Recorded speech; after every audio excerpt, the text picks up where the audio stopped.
Greetings, loyal minions, beautiful humans. Welcome to the Sci Show. We are probably my favourite time of the month, actually, is when the Shadow Summons portal comes around. We have a new hero called Emilie. Emilie. I think we'll just go with Emilie. Uh, Appearance rates 1%, 1.4% chance for a legendary hero. 0.5% chance for a legendary event hero, 0.6% chance for the featured. For each summoned legendary hero, you get 3 bonus draws each with a 30% chance to get another legendary hero.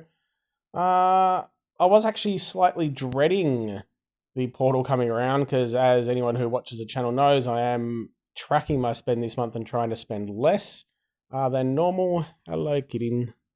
Psychatsis has just joined us as always.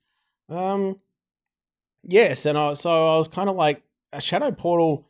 It's one of the portals that doesn't have a lot of great deals on. There's not many token deals, but there is a pretty good one at the end of it all, where you buy one, then you get something free, then you buy the next one, and that actually works out okay if you buy to a certain point. So, but I don't think I'll be needing it. Not to run any spoilers, but I don't think Emilie is overly great, and we'll take a look why. She's a cleric, which is great. I do apologise if there was any crackles on the microphone. It's my cat's butt sitting on the cord. Gets mana shield for the cleric, which is really good. You can read about it there, but it's really handy to stop any negative mana issues, etc. Have damage reduction, Aether talent, so minus 10% for 6 turns. That's okay-ish. Family bonus. The Institute family is still quite new. So for 1, 2, 3 heroes, you get 5, 9, 13% mana generation, 20, 30, 40% health. So straight up, you get a nice health bonus and a little bit of mana. Passive is the Eldritch Pact. Now, this could actually be the most exciting thing about this hero, but if defeated, the character has a chance to be reborn as Eldritch Host. The chance is 5% per 10 insanity on this character, up to a maximum chance of 50%. The Eldritch Host has 100% inherited health, 1,000 attack, 1,000 defense, special skill, Eldritch Blight. That's kind of cool. Now, we haven't actually seen... I personally have not really come across any of the heroes that have that. I think it was only this dude has it. I've not seen him once, I don't think, in our raids. I know Andrew Chang, shout out, uses him in attack. Cartrox has it, haven't seen him. So the Insanity heroes, whilst they're a lot of fun to use on offense, depending on your playstyle, we don't see a lot of them on defense as they are pretty unreliable in certain ways, but they can be fun as well on defense. But yeah, that's a passive. Stats are looking pretty good, reasonably high on the defense. We have Endless Maze running at slow speed. Now, I don't mind the artwork on this. It's a little bit sort of that noir type sort of thing. She has a little pistol in the hand. Looks like she means a bit of business. Yeah, it's average, but I don't mind the overall theme of most of these heroes. They do look reasonably cool for the most part. Endless Maze, running at slow speed, casts full removal on the target, and we'll just double check there. Full removal removes all status effects, stacks and growth and wither effects, removes even status effects and stacks that are otherwise undispellable or uncleansable. The target shifts into Abyss Ghost form for 5 turns. While in Abyss Ghost form, the target receives 226 damage each turn. When the Abyss Ghost form expires, deals 1200 damage to all allies, inflicts 15 insanity on them, and 50 insanity on the caster. Now, I'll just flick that on. Still 1200 damage at the end of it, 319 per turn. So... unless I'm missing something, and it is interesting. Someone I think that tried in beta said she was fun to use, but I'm not seeing it. I know with any slow hero, it's easy to say, yep, you can use someone to speed the mana up. In this case, blue Nordica is probably the easiest. But even running at average speed or in a very fast war, you're still then taking 5 turns to do anything. So 5 turns, one target's taking a little bit of damage, 300 per turn, which isn't terrible, but it's not a heap. But then you've got to wait for that 5 turns to do 1200 damage to all allies and only 15 insanity. Like, so even if we say like it's a slow hero, very fast, rush wars are generally quite good for slow heroes, but you're still taking 5 turns after the ghost form. Now, it does remove someone from the board, which is extremely useful for 5 turns. But it's a good Bernie counter to start with.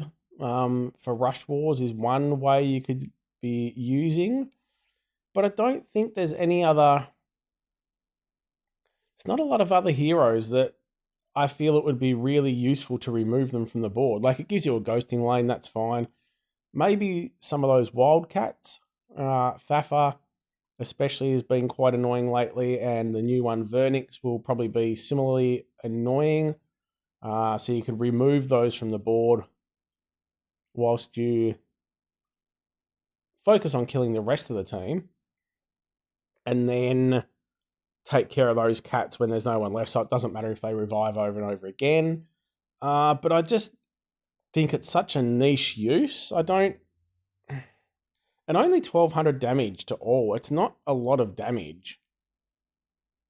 If you're talking outside of Rush War, say it takes you 4 or 5 moves to get charged, even if you've got like a mana booster. So say you're taking 5 moves to get 9 tiles. You use Nordica, you have all the right troops, etc. You get Emilie charged in 9 tiles, but 5 moves. You then got to wait another 5 moves. So you're talking about 10 moves to do 1200 damage to all allies. And you're kind of doing the same damage, basically, 5 turns. You're doing about 1500 damage to the target that you've put into ghost form. So I just don't see how that works in many teams, because if you're taking a blue stack, you want to kill someone, really. So she buys you. If you pair her with a team that you're buying time and just waiting for it all, but it's just such a risk, in my opinion, to be waiting so many turns for something to happen. If there was a way of removing it, and making it happen straight away, that's a whole different story. It could be useful to pull out Sable from some of those really annoying revival teams. But even then, even if it does remove everything, so it'll be interesting to know if this removes Sable's own ghost full removal type thing.